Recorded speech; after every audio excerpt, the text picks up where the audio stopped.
안녕하세요. 내 인생의 경제, 장보고서입니다. 여러분은 지갑에 현금을 얼마나 가지고 다니십니까? 한국은행의 최신 조사 결과를 보니 흥미로운 현상이 나타났습니다. 현금 사용액은 4년 새 36%나 줄었습니다. 월 평균 24만 원이나 적게 쓰고 있습니다. 그런데 정작 지갑에 든 현금은 오히려 52% 늘어났습니다. 왜 그럴까요?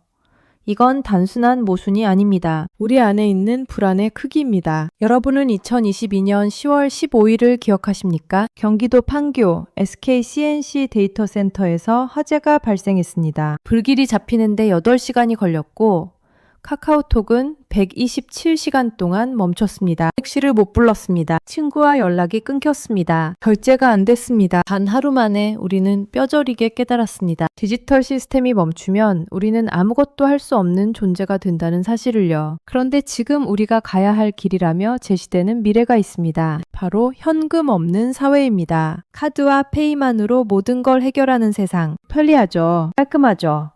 하지만 그 세상이 진짜 우리가 원하는 미래일까요? 중국을 한번 보십시오. 세계는 중국을 핀테크 혁명의 성공 사례라며 찬양했습니다. 거지도 QR코드를 목에 걸고 구걸하는 나라, 노점상도 현금 없이 장사하는 나라. 그런데 그 이면을 들여다보면 소름이 돋습니다. 중국은 단순히 현금이 사라진 게 아닙니다. 돈을 쓰는 순간순간이 기록되고 분석되고 점수로 환산되는 시스템을 만들었습니다. 이게 바로 사회신용 시스템입니다. 1999년 한 중국 기업가가 주룽지 총리에게 제안한 아이디어였습니다. 처음엔 단순했습니다. 신용 기록이 없는 농촌 주민들을 위한 금융평가 시스템. 하지만 2002년부터 본격화되면서 이건 단순한 금융 시스템을 넘어섰습니다. 법의 지배의 허점을 보완한 덕의 통치. 정부는 이렇게 포장했지만 실체는 완전히 달랐습니다. 한둥성 웨이하이시의 사례를 보십시오. 기본 점수는 1000점입니다. 음주운전을 하면 50점 감점, 거리에서 담배를 피우면 2점 감점, 버스에서 노인에게 자리를 양보하면 1점 가산. 여러분의 모든 행동이 점수가 됩니다. 점수가 800점 아래로 떨어지면 불신용 등급이 됩니다. 그럼 어떻게 될까요? 통장에 수억 원이 있어도 소용없습니다. 비행기표를 살 수 없습니다. 기차를 탈 수 없습니다. 실제로 490만 명이 항공여행이 금지됐고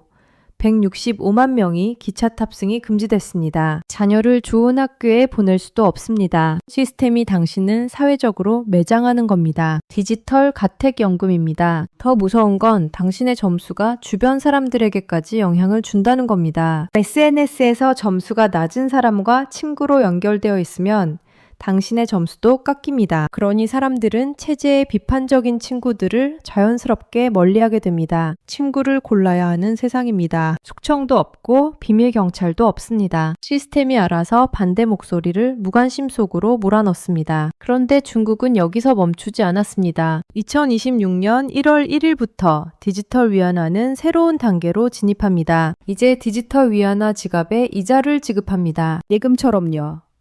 겉으로 보면 혜택 같죠. 하지만 이게 의미하는 바를 생각해 보십시오. 이건 국가가 돈을 완전히 통제할 수 있다는 뜻입니다. 프로그래밍 가능한 돈, 이 개념을 이해하셔야 합니다. 정부가 돈의 유효 기간을 설정할 수 있습니다. 이번 달 말까지 안 쓰면 이 돈은 사라집니다. 저축이 불가능해집니다. 정부가 시키는 대로 소비해야 합니다. 상처도 통제 가능합니다. 탄소 배출을 줄이겠다며 주유소 결제를 막을 수 있습니다. 건강을 위한다며 술과 담배 구매를 차단할 수 있습니다. 명분은 그럴듯합니다. 환경보호, 건강관리, 범죄 예방. 하지만 그 이면엔 완벽한 통제가 있습니다. 정부가 마음만 먹으면 당신의 돈을 언제든 꺼버릴 수 있는 세상입니다. 이게 남의 나라 이야기로만 들리십니까?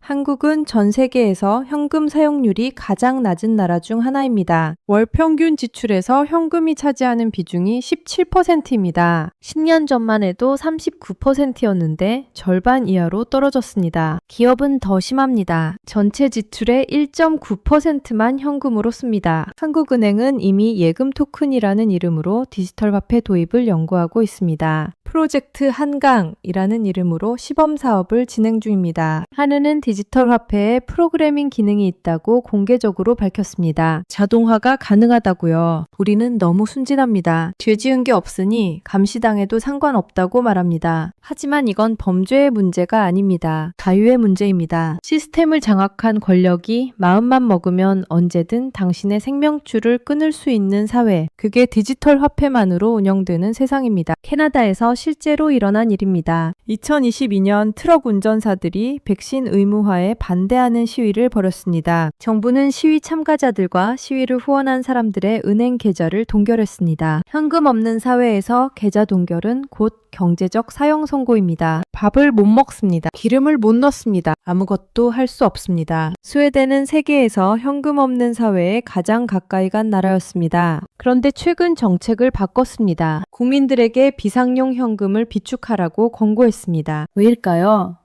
안보 위협이 커졌기 때문입니다. 100% 디지털 사회는 외부 충격에 너무나 취약합니다. 전쟁이 나면, 사이버 공격을 받으면, 시스템이 마비되면 나라 전체가 멈춥니다. 우리는 이미 경험했습니다. 카카오 데이터 센터 화재 하나로 나라가 멈췄던 그날을요. 그런데 우리는 그 경험에서 뭘 배웠습니까?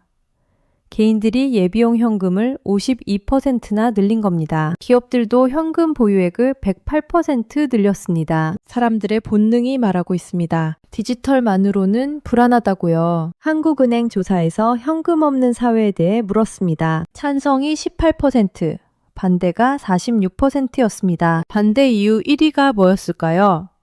금융약자의 거래 불편. 2위는 비상시 경제활동 곤란. 우리 국민들은 압니다. 현금 없는 사회가 누구에게 불리한지를요. 고령층을 보십시오. 70대 이상의 현금 지출 비중은 32%입니다. 전체 평균의 2배입니다. 소득 100만 원 미만 가구는 59%를 현금으로 씁니다. 이 사람들에게 현금 없는 사회는 곧 배제입니다. 생존의 문제입니다. 현금은 흔적을 남기지 않습니다. 이게 장점입니다.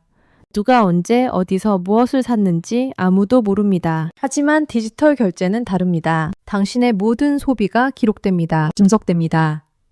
프로파일링 됩니다. 당신이 무슨 책을 읽고 어떤 영화를 보고 누구를 만나고 어디를 여행하는지 시스템이 다 압니다. 지금 여러분의 지갑을 열어보십시오. 세종대왕이 그려진 지폐가 있습니까? 아니면 플라스틱 카드뿐입니까?